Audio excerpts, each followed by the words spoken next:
की आवाज़ पर आपके लिए खास पेशकश, जहां पर आप पूछते हैं अपने इन्वेस्टमेंट से जुड़े सवाल। तो हम एक बार फिर से लेकर हाजिर हैं आपके लिए कार्यक्रम जनाब। और आप अपने सवाल हमें 7045220000 पर व्हाट्सएप करते हैं।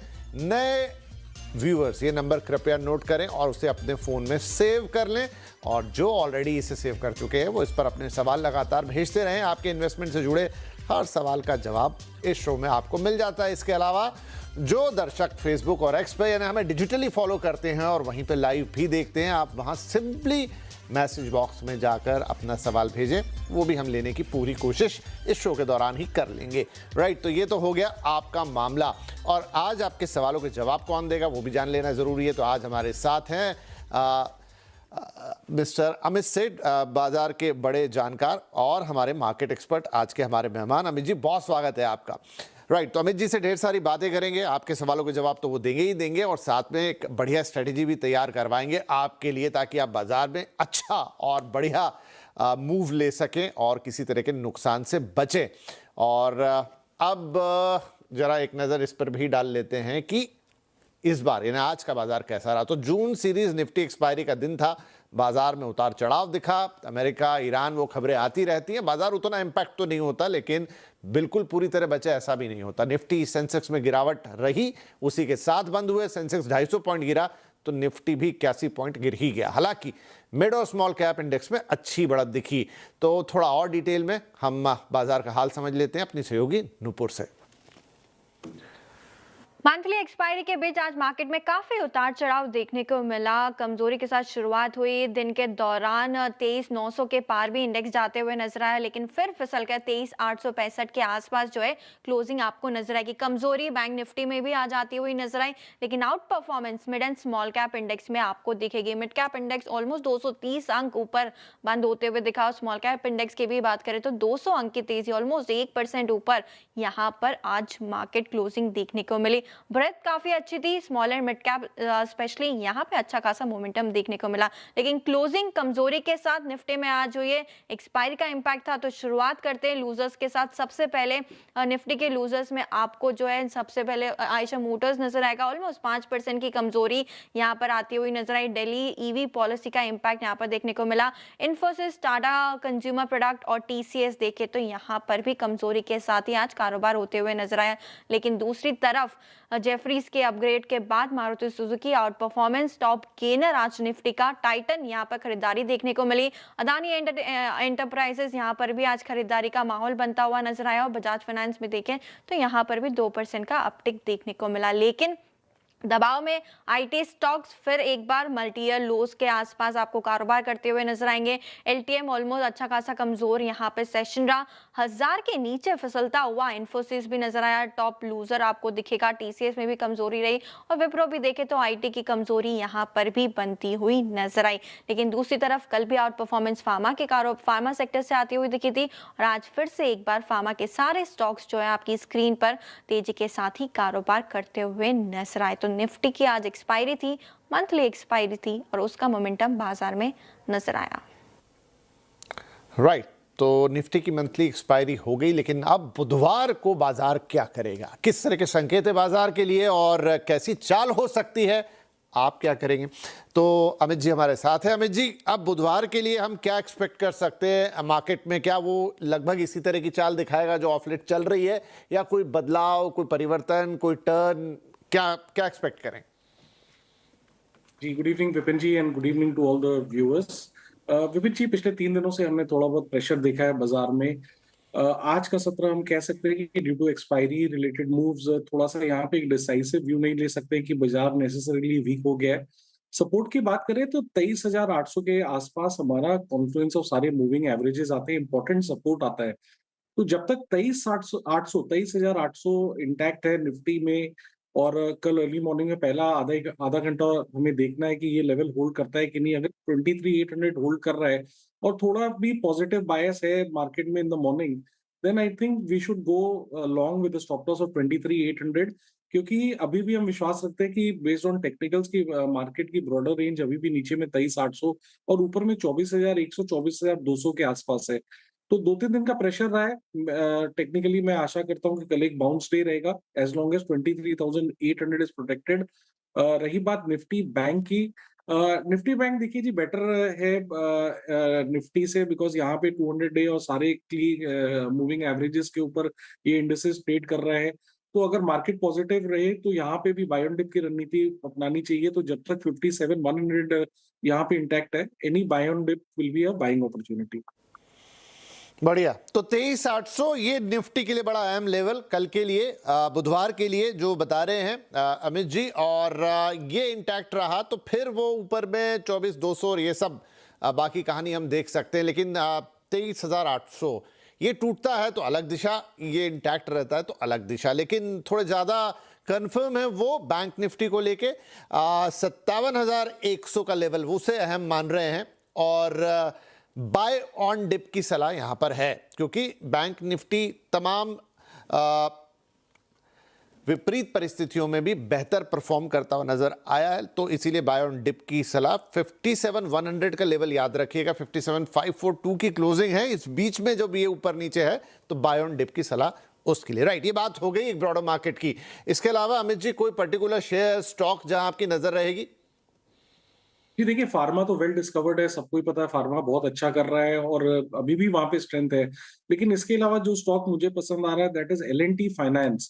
L&T फाइनेंस ने एक अच्छा बेस बनाया है, बेस से स्टॉक बाहर आ रहा है। प्रीवियसली 3-4 दिन पहले 2-3 दिनों का यहाँ पे कंसोलिडेशन था, और इनफैक्ट अगर कल का हम इसके डिलीवरी वॉल्यूम्स देखें तो वो भी काफी हाई है। तो यहाँ पे एक अच्छा खासा रिलेटिव स्ट्रेंथ और ब्रेकआउट हम देख रहे हैं नियर टर्म में। तो L&T फाइनेंस को बाय करना है। स्टॉप लॉस यहाँ पे 306 का रखेंगे और टारगेट्स हमारे लगभग 321-322 के आसपास रहेंगे। राइट जी, तो L&T फाइनेंस पे नजर रखेंगे अमित जी, बुधवार के दिन आप भी रखिएगा। और आपके साथ ये टारगेट और स्टॉप लॉस शेयर किए गए हैं 322 रुपए के लक्ष्य के साथ। 306 रुपए का आप जरूर स्टॉप लॉस लगा लीजिएगा।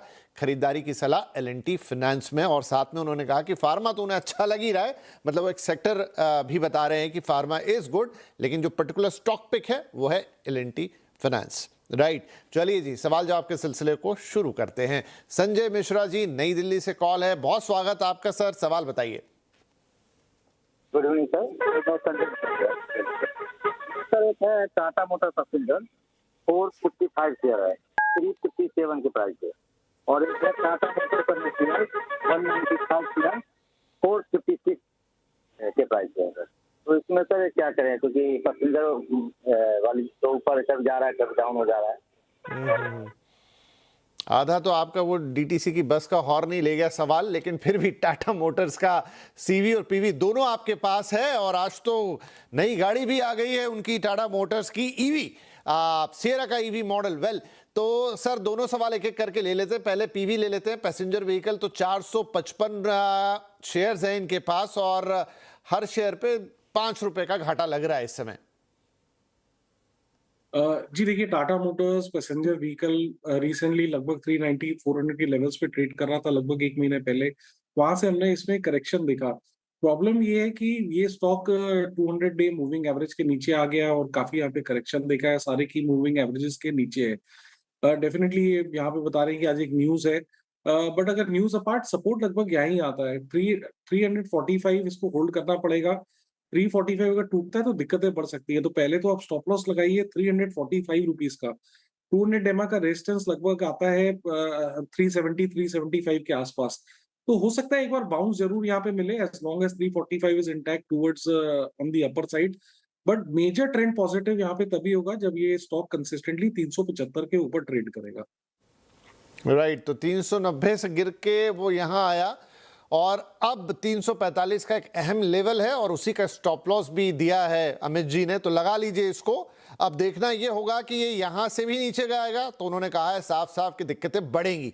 और अगर इसे थोड़ा बहुत कंसोलिडेट होना है, ये ऊपर की तरफ चलता है, तो फिर 375 वो अहम लेवल होगा जहां से इसमें आपको कुछ एक्शन दिखेगा। तो अभी ये थोड़ी मजेदार की बात है, थोड़ा इधर थोड़ा उधर, बट फिलहाल होल्ड कीजिए 345 के स्टॉप लॉस के साथ। अगला है टाटा मोटर्स कमर्शियल व्हीकल। यहाँ पे देखें जरा, यहाँ पे 195 शेयर है सर, और यहाँ लॉस इनका हर शेयर पे थोड़ा ज्यादा है, 33 रुपए के आसपास का लॉस हो रहा है। जी देखिए, यहाँ पे डेटा कम है क्योंकि ये रिसेंटली डिमर्ज हुआ था, बट जितना भी डेटा अवेलेबल है इसका स्ट्रक्चर मुझे टाटा मोटर पैसेंजर व्हीकल से ज्यादा पॉजिटिव लग रहा है, बिकॉज ये स्टॉक में जो डाउन ट्रेंड आ रहा था और डाउन में इसने लगभग 360 रुपए के आसपास एक लो बनाया था, तो एक लोअर हाई लोअर लो का जो सीक्वेंस था टेक्निकली स्टॉक ने वो ब्रेक कर दिया है।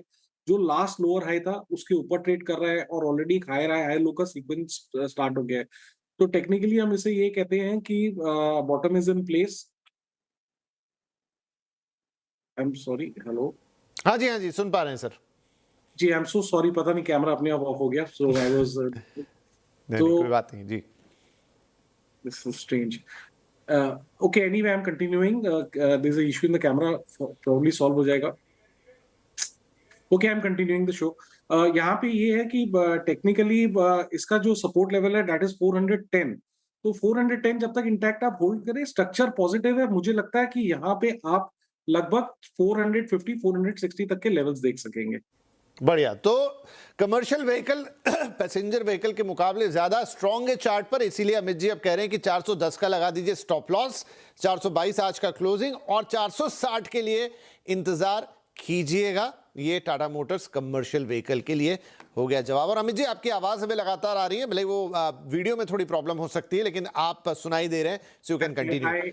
आई अपोलोजाइज फॉर इट, ये अपने आप बंद हो गया, पता नहीं क्यों। नहीं, कोई दिक्कत नहीं है सर, टेक्नोलॉजी का मामला है, वो कभी भी कैसा भी बिहेव कर जाती है, बट हम आपका जवाब पूरा सुन पाए। राइट, अगले कॉलर है हमारे मिस्टर शिवम श्रीवास्तव और एक कॉल है रीवा से। शिवम जी स्वागत है आपका, बताइए stocks. Good evening sir. Sir मेरे पास IRCTC के 200 शेयर्स हैं एट 662.5 पे, और मैंने लॉन्ग टर्म के लिए लिया है सर, तो क्या इसमें क्या नजरिया रहेगा लॉन्ग टर्म के लिए इसमें? ठीक है, अच्छी बात कि आपने लॉन्ग टर्म के लिहाज से खरीदे, लेकिन अभी 200 शेयर और हर शेयर पे 150 रुपए, इनफैक्ट 160 रुपए का घाटा, तो ये लॉस बड़ा है। अब इससे कैसे रिकवरी होगी और क्या स्ट्रेटेजी होगी वो हम अमित जी से पूछते हैं। अमित जी क्या इसमें स्ट्रेटेजी अपना सकते हैं IRCTC को लेकर? देखिए, पहले तो हर एक रिटेल ट्रेडर, और इनफैक्ट मैं ये किसी को भी देता हूँ, अगर मैं भी कोई शेयर में इन्वेस्ट करूँ, आप भी करें, तो एक स्टॉप लॉस जरूर लगाएं। Thing in stock market without stop loss 170 रुपए का लॉस बहुत चुभता है, और उसके बाद फिर एक ही होप गेम हो जाता है कि शायद मेरा प्राइस आएगा, और जितना लॉस बढ़ता है उतना मुश्किल हो जाता है घाटा काटना बाद में। तो आगे से रिक्वेस्ट है कि अगर कोई भी निवेश करे तो पहले ये देख लें कि मैं वो स्टॉप लॉस क्या निर्धारण करूंगा और वो मैं ले सकूंगा कि नहीं। अच्छा, coming back to the chart, IRCTC का अगर हम स्ट्रक्चर देखें तो 2024 में ये लगभग ये सारे रेलवे स्टॉक्स बुल मार्केट में थे। लगभग चार्ट्स में उसमें 1150 रुपए का हाई बनाया था और ऑलमोस्ट आधा हो गया पिछले 2 सालों में। देखिए, ट्रेंड नेगेटिव है क्योंकि लोअर लो लोअर हाइज बन रहे हैं, 200 डेमा के नीचे कंसिस्टेंटली ट्रेड कर रहा है, वीकली चार्ट्स भी खराब है। लेकिन हैविंग सेड दैट, अब ये जगह नहीं है कि जहां मैं आपको रिकमेंड करूं कि यहाँ पे अब आप लॉस बुक कर ले और एग्जिट कर जाए। अहम वीकली सपोर्ट लेवल है लगभग 470 480 के आसपास। आशा करता हूँ वो होल्ड करेगा, वो आने वाले दिनों में पता चलेगा। 480 टूटेगा तो दिक्कतें बढ़ेंगी, बट एक बार आपको इसे पेशेंटली होल्ड करना पड़ेगा, आपका प्राइस आने में थोड़ा टाइम लग सकता है। राइट, तो स्टॉप लॉस 470 और 480? जी, 470 थोड़ा बेटर रहेगा। ठीक है, 470 रुपए का स्टॉप लॉस लगाइए और इस बात को भी गांठ बांध लीजिए, और सभी दर्शक जो सुन रहे हैं, जो अभी अभी अमित जी ने कही, क्योंकि बहुत सारे दर्शक या हमारे इन्वेस्टर्स बंधु बहनें ऐसा करते हैं कि ले लेते हैं स्टॉक जब वो बढ़िया कर रहा होता है, लेकिन स्टॉप लॉस नहीं लगाते। लेकिन कभी अगर स्थिति ऐसी बन जाए फिर वो बहुत चुभता है। 200 शेयर, हर शेयर पे 170 रुपए के आसपास का लॉस कितना बड़ा। और सही कह रहे हैं अमित जी कि कैसे कह दें आपको कि इस समय लॉस बुक करें और निकले, तो अब आप थोड़ा फंसा हुआ महसूस करेंगे। वेल, 470 रुपए पे स्टॉप लॉस लगाइए अभी के लिए और अभी होल्ड कीजिए। थोड़ा मूवमेंट आएगा फिर से सलाह ले लीजिएगा, लेकिन सभी से एक निवेदन कि आप जब भी कोई शेयर परचेस करें, स्टॉप लॉस हमेशा ध्यान में रखें। एक्सपर्ट बार बार शो पे आके कहते हैं कि स्टॉप लॉस एक, आप समझ लीजिए कि आपका जो है वो रामबाण है, वो या लक्ष्मण रेखा है जो आपको बचाएगी किसी भी बड़े लॉस से। तो ध्यान रखिएगा। आगे बढ़ जाते हैं, अगले कॉलर हैं मिस्टर पंकज जोशी और कॉल आई है ठाणे से। पंकज जी स्वागत है। क्या स्टॉक्स हैं सर आपके पास? Thank you sir. सर मेरे पास वेक्टर फूड्स है 260 शेयर और मेरा बाइंग प्राइस 359 है, तो अभी कैसे क्या करना है? आपने स्टॉप लॉस लगाया था? नहीं सर। अभी देखिए अमित जी ने ये हिदायत दी, और अमित जी यहाँ अब और 10 रुपए जोड़ देते हैं। 180 रुपए का नुकसान है और 60 शेयर भी ज्यादा हैं, मतलब मल्टीप्लाई करेंगे तो बहुत बड़ा घाटा है। क्या करना चाहिए? जी देखिए, ट्रेंड तो यहाँ पे भी डाउन है कंटिन्यूअसली। हम लोअर लो लोअर हाइज देख रहे हैं और 200 एमआ के कंसिस्टेंटली नीचे चल रहा है। एक इसका लगभग सपोर्ट था 205 के आसपास, वो भी टूट गया है। मेरी सलाह यहाँ पे यही है कि कोई भी उछाल है जहाँ पे आपका लॉस कम हो, बाउंस में यहाँ से निकलने की कोशिश करें, बिकॉज ट्रेंड नेगेटिव है और चार्ट देखिए ऐसा कुछ लग नहीं रहा है कि ये डाउन ट्रेंड यहाँ पे अभी खत्म हो गया है। देखिए अब अमित जी, और इसके अलावा बोले भी आपसे क्या, क्योंकि ये लगातार नीचे जा रहा है, कमजोर हो रहा है, कोई पॉजिटिव ट्रेंड नहीं है। जो सपोर्ट बता रहे थे 205 का, वो भी ब्रीच हो गया और उससे काफी नीचे आ गया। नहीं, नुकसान आपका बढ़ेगा ही, तो अब तो कुछ हो नहीं सकता। तो ऐसे में जो उनकी सलाह है कि कोई भी बाउंस बैक मिले आपको, आप इसमें से निकल जाइए। एंड आप भी और सभी दर्शक एक बार फिर रिइटरेट कर देता हूं इस बात पे, क्योंकि पंकज जी को जो नुकसान हुआ सबको ना हो, स्टॉप लॉस का महत्व समझिए, जरूर लगाइए, ताकि अगर मान लीजिए अब शेयर बाजार है ऊपर नीचे तो जाता है, लेकिन आपके नुकसान का एक बैरियर है, उससे ज्यादा नुकसान आपको सहन नहीं करना है, और वो है स्टॉप लॉस। प्लीज जरूर लगाई जब भी आप कोई शेयर खरीदते हैं। और देखिए इस तरह के घाटे से फिर दिल भी बहुत दुखता है। आगे बढ़ते हैं, अगले कॉलर है mister Shah, Manish Shah from new Delhi. Shah साहब नमस्कार, बताइए सर। ये आप टीवी पे सुन रहे हैं, हमें थोड़ा डिले मिलेगा आपको घर पे, तो उसे म्यूट कर दीजिए, नहीं तो हम आगे पीछे बोलेंगे फिर। हेलो। हाँ जी। हाँ जी, बताइए सवाल आपका।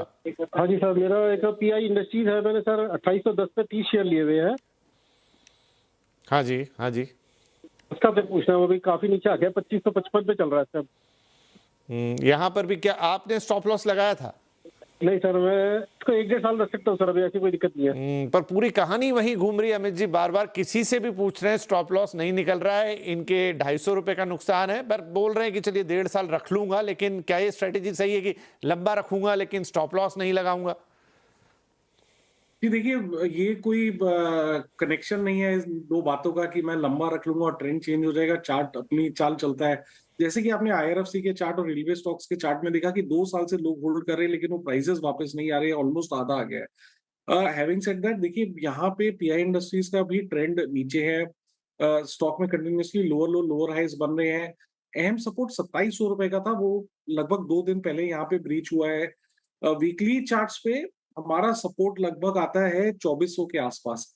तो 2400 आप समझ लीजिए, इसके लिए बहुत ही ज्यादा क्रूशल मेक और ब्रेक है। जैसे कि आपने कहा कि थोड़ा सा पेशेंस है आप पे होल्ड करने का, तो 2400 का एक स्ट्रिक्ट स्टॉप लॉस लगाएं। अगर 2400 कोई भी कारणवश से वीकली सपोर्ट जो नहीं होल्ड करता है तो दिक्कतें बढ़ सकती हैं, और at best we can hope कि ये लेवल होल्ड करे और थोड़ा यहाँ पे कंसोलिडेशन हो और उसके बाद बाउंस हो। बट ट्रेंड डाउन है, 2400 का लेवल काफी अहम है, तो 2400 का स्टॉप लॉस लगाए। ठीक है मनीष जी, तो स्ट्रिक्ट स्टॉप लॉस बोल रहे हैं, तुरंत करिएगा, 2400 रुपए का स्टॉप लॉस लगाइए और फिर थोड़ा होल्ड कीजिए। अच्छी बात है, उम्मीद करें कि आपके लेवल आए। बहुत तो उम्मीद यहाँ दिख नहीं रही है, लेकिन अभी फिलहाल तो एक थामने के लिए 2400 का स्टॉप लॉस लगा के उसे होल्ड कीजिए, फिर आगे कुछ मूवमेंट होगा दोबारा आप हमसे बात कर सकते हैं। आगे बढ़ते हैं, अगले कॉलर है mister Prakash from Gujarat. Prakash ji स्वागत है। जी नमस्ते, मेरे पास जियो के शेयर है 357, बाइंग प्राइस है 100 शेयर, और एनएसडीएल के 1340 100 शेयर। तो उसका सर क्या होगा? मैं लंबे टाइम से रुका हूँ, अब मुझे 1-2 महीने में निकलना। अच्छा ठीक है, दोनों पे आपको सलाह देते हैं, जियो और एनएसडीएल। ये बताइए गुजरात में कहाँ से बोल रहे हैं? नडियाद। नडियाड से। मैं बस जानना चाह रहा था कि कहाँ कहाँ से दर्शक जुड़ते हैं। बहुत बढ़िया। नडियाड से ये फोन है अमित जी, और पहला है जियो फाइनेंशियल 500 शेयर एट 357, और लॉस हो रहा है 120 रुपए का हर शेयर पे। ये देखिए, जियो फाइनेंशियल होल्ड करने की सलाह है, क्योंकि अगर हम चार्ट्स पे देखें तो लगभग 210 से 220 पे एक इसका स्ट्रॉन्ग सपोर्ट है, और स्टॉक यहाँ पे पिछले 2-3 महीने में हम देखें तो बराबर यहाँ से बाउंस कर रहा है। थोड़ा टाइम लगेगा, कंसोलिडेशन मोड में है। एक बार ये स्टॉक अगर चार्ट्स में 260 के ऊपर सस्टेन करेगा तो I think then we may see a fast move towards 280 290। But क्योंकि कंसोलिडेशन मोड में है, 210 से 220 एक स्ट्रॉन्ग सपोर्ट है, तो होल्ड करने की सलाह है। थोड़ा सा लंबी अवधि का यहाँ पे नजरिया रखें, और स्टॉप लॉस यहाँ पे 215 का लगा के रखें। तो 215 के स्टॉप लॉस के साथ जियो फाइनेंशियल को होल्ड कीजिए। साथ में यहाँ बता देना जरूरी कि इस वक्त आप जो चैनल देख रहे हैं CNBC आवाज, वो नेटवर्क 18 का हिस्सा है, जिसका स्वामित्व और प्रबंधन रिलायंस इंडस्ट्रीज के हाथों में ही है। राइट, दूसरा इनका सवाल था सर, NSDL 1340 शेयर थे 100 रुपए के भाव पर, वो भी देख लेते हैं। और यहाँ पर नुकसान और बढ़ा, ऑलमोस्ट 500 रुपए का। जी देखिए, NSDL लगभग चार्ट्स में लिस्ट हुआ था अराउंड अगस्त 2025।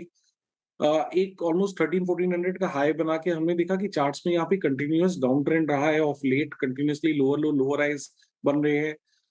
लेकिन अगर चार्ट्स देखें तो यहाँ पे जितना भी डेटा अवेलेबल है, लगभग 800 के आसपास स्टॉक ने एक डबल बॉटम बनाया है और वहीं से हमने रिसेंटली यहाँ पे रैली देखी थी। रेजिस्टेंस की बात करें तो 960 का रेजिस्टेंस है। तो पहले तो आप 800 का स्टॉप लॉस लगाए और इसे होल्ड करें, और जिस दिन ये स्टॉक 950 के ऊपर निकलेगा तब यहाँ पे ट्रेंड चेंज होगा पॉजिटिव की तरफ। अब लेकिन आप कहेंगे फिर होल्ड क्यों करना? होल्ड इसलिए करना कि यहाँ पे डबल बॉटम बना हुआ है और इस डबल बॉटम को आप प्ले करें, 800 रुपीज का स्टॉप लॉस लगाएं और इस स्टॉक में बने रहें। ठीक है जी, तो 800 रुपए का स्टॉप लॉस लगा के यहाँ पर रुकने की, बने रहने की सलाह है। और इसी के साथ हम एक छोटा सा ब्रेक ले रहे हैं। ब्रेक से आएंगे तो बचे हुए सवाल जो आज के लिए हैं वो अमित जी से लेंगे।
Welcome back. और यहाँ पर हम दे रहे हैं आपके सवालों के जवाब और हमारे साथ बने हुए हैं नरेंद्र कुमार सेन साहब। आप हैं फोन लाइन पर? चलिए, नहीं है तो अब हम उनका एक SMS ले लेते हैं, अमित जी से जवाब ले लेंगे। और नरेंद्र जी ने भेजा है कोटा से, इनके पास है SCI के 1948 शेयर और भाव है 248 का। ये प्रॉफिट वाला बहुत देर बाद सवाल आया। 57 रुपये 30 पैसे का शुद्ध मुनाफा हर शेयर पर। अमित जी, SCI में क्या सलाह रहेगी? जी देखिए, पहले तो एक डिस्क्लेमर दे देता हूँ कि ये स्टॉक मेरे पोर्टफोलियो में होल्डिंग में पिछले 10-15 सालों से है। ट्रेडिंग पोजीशन कोई नहीं है, बट पोर्टफोलियो में पड़ा हुआ है। अगर शिपिंग कॉर्पोरेशन ऑफ इंडिया की बात करें तो रिसेंटली यहाँ पे ट्रेंड काफी अच्छा रहा है। स्टॉक का एक अहम रेजिस्टेंस था 280, जो उसने वॉल्यूम से क्रॉस किया था और उसके बाद ऑलमोस्ट 370 तक का हाई बनाया था। तो ओवरऑल स्ट्रक्चर पॉजिटिव है, थोड़ा सा पुल बैक जरूर आया है। तो जब तक 280 इंटैक्ट है, आप 285 का स्टॉप लॉस लगाएं और इसमें बने रहें। आशा करता हूँ कि slowly it will inch up again. Okay जी, चलिए फटाफट कुछ और सवाल हम ले लेते हैं। यहाँ पर SCI में बने रहने की सलाह है, होल्ड कीजिए और 285 का स्टॉप लॉस जरूर लगा लीजिए। आज की पूरी कहानी स्टॉप लॉस के नाम। आगे चले, परेश दबानी साहब का SMS है मुंबई से और आपके पास है विक्रम सोलर के 50 शेयर, 332 का भाव, 152 रुपए का घाटा हर शेयर पर। सर कोई सलाह इसमें? जी देखिए, डेटा कम है लेकिन what ever data is available, जब से ये लिस्ट हुआ है एक डाउन ट्रेंड में ही रहा है। तो सलाह यही है कि कोई भी बाउंस आए तो यहाँ से निकलने की कोशिश करें।